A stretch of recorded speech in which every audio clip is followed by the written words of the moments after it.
first, a shout out to my fellow friend and fellow reviewer, Dustin Reacts. You made a review here saying this chapter was trash. Well, what do I think? Well, I don't exactly know if I will use that color. Ugh, that's the wrong word.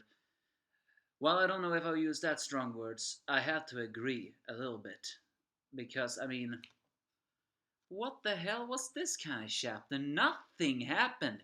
We wait 2 weeks and this is what happens? Just more and more despair?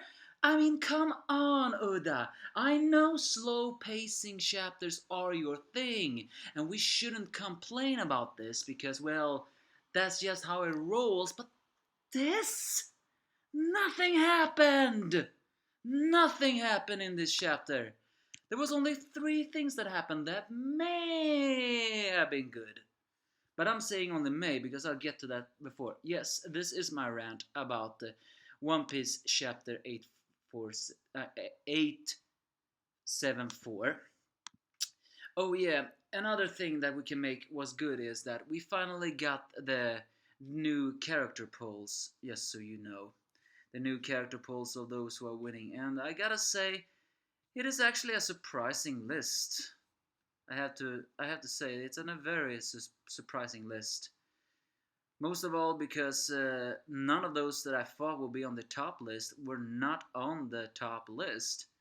Very strange.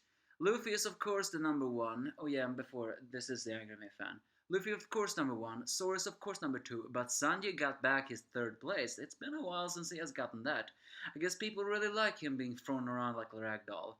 Law is number 4. Ace for some reason is still 5. I'm saying for some reason because, well, I know it's gonna sound cruel, but he's dead. He's not affecting that story anymore, but I guess he made an impact, so it's worthy. Jinbei is number 6. That is something I love. But Chopper is number 7? Come on! What is it about him that everybody likes? Am I a sucker for cute things? Yes, I'm sometimes a sucker for that. But I'm not a sucker for a little guy with such a squeaky, well, not squeaky voice, female voice, and wrong pronounce. Nami is number 8. Well, she has gotten 60. So at least Sabo is still on this list, number 9. Hancock is number 10th. Shanks is number 11. Robin is number 12. And here is the surprise. Cavendish is number 13. Why am I saying that surprise? Because Bartolomeo is not in the top 10. Number 14th is Reiju. Usopp for some reason is 15.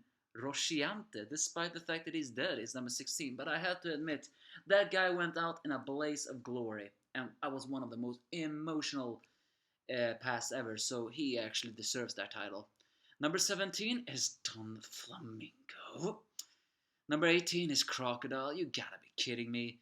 Number 19 is Brooke.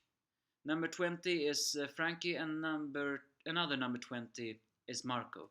They are the only ones I'm gonna add on this list. I'm saying surprising because I actually thought a lot of people would vote for Beige, Katakuri, and Big Mom, but surprisingly, their reviews on this list is actually very, very low. I'm not even sure if... No, it doesn't look that way. It's strange. Don't get me wrong, I'm glad she's not on the list. But I'm so very impressed that not a single one has made Big Mom on that list. Well, she is on the list, I just don't know why. We get off topic now, so this shouldn't be a long review given to the fact that I didn't really like this. First off, a cover page, not the history. I have no idea what kind of cover page that is. We see some Shibukais together with Reiju, Marco, Cavendish, and Law. And the dragon. What kind of color spread is that? I'm just saying. Is that hinting towards something? But now, finally, we got to the chapter, and what happened? Well, first of all, we see that Big Mom really do want to get back to Elbat, because she then suddenly decides to do her own version of the Hakuku, which she calls Foreign Threat, which of course creates much shockwave like that. I'm gonna argue saying, at least that proves that the Elbaf giants are powerful, but then someone is gonna say, Big Mom did this herself. Dory and Broggy had to do this together in order to do that, so I'm just saying, Yes, how much more powerful are you gonna make her? Well, on other way, on other part, King Bomb decides to run after Nami managed to manipulate King Bomb's feelings for Lady Tree, because it turns out that Lady Tree is somehow King Bomb's fiancée. I'm saying somehow because these homies, don't get me wrong, these homies are an extremely good idea, but it's just so weird that they are real for some reason, and now even have fiancé. I mean, I like the fact that Nami manipulated emotions. Pedro said it himself. She must be some sort of demon. It's kind of rare that Pedro is the one this time who said this. I mean, he has spoken non-stop on how great the Straw Hats are. They are great. It's just for some fucking reason! Sorry for that F reason. They cannot defeat a Yonko. And before you say, for some fucking reason, are you serious, Angry Anime fan? I'm gonna have to say, well, sorry, they are the main characters. And if they are struggling too much, then things are not looking well. Because then the only thing that can save main characters are asspulls, and I know firsthand how much people hate asspulls. So elsewhere, and then so they this so Nami is the most valued player on this arc, as she summons her black balls. That she believes that thunder likes thunder. So Zeus the thundercloud actually begins to eat the black balls, and Big Mom falls off, and Zeus gets so distracted.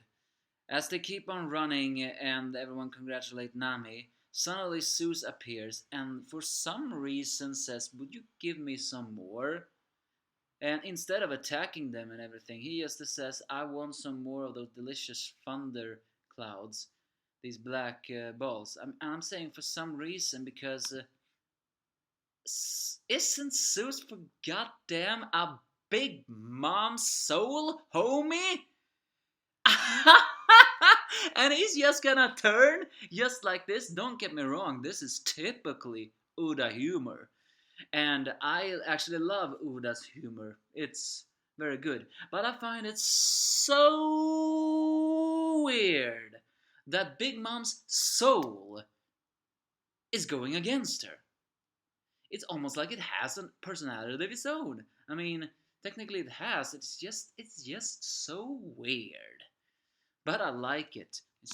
Uh, so also, it's revealed that the reason why Big Mom can fly on Zeus is not just because Zeus is strong, because also because the only one who can ride on a cloud is Big Mom. Although that does create a plot hole with how come Zeus could carry that teacup with Pudding and Sanji. So Nami says that I will give you more black balls if you became my servant. So well, Zeus is having a little difficult time knowing what to agree on. But Nami praises him, which it's revealed that Big Mom hasn't really praised Zeus much that way. So Big Mom stands up and demands for the big trees, for the whispering, no, seducing woods to attack. But King Bomb crushes right through them because he's thinking of Lady Tree. But then Prometheus appears, and for some reason have turned into a big giant Entei sun, and crashes right down on Baum and burns him alive. Here he dies once again. Okay, you brought him back, yes, to kill him again, and now even goddamn Prometheus can stretch out like that. I mean, how overpowered must everything be? Only heroes are supposed to be this overpowered. And that's basically the chapter. I mean, there's other parts of the chapter too, but those I absolutely did not like.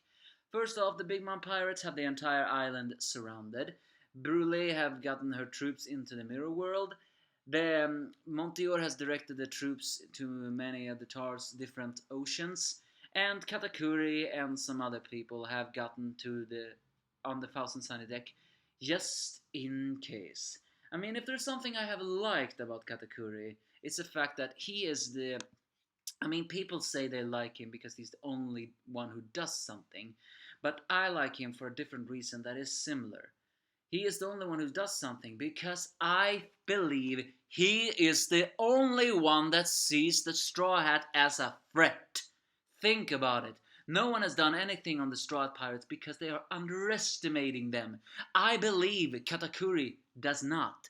His words, just in case, just proves that.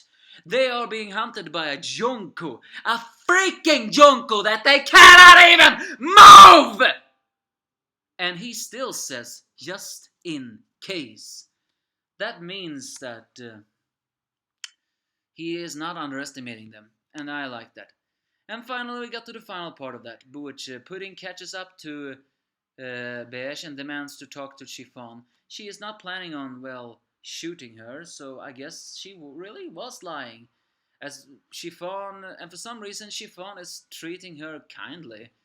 I mean, either Chiffon does not know about her acting skills, or maybe it's all just like all the theories have said is true. Maybe Lola and Chiffon really were the only ones who treated Pudding with kindness.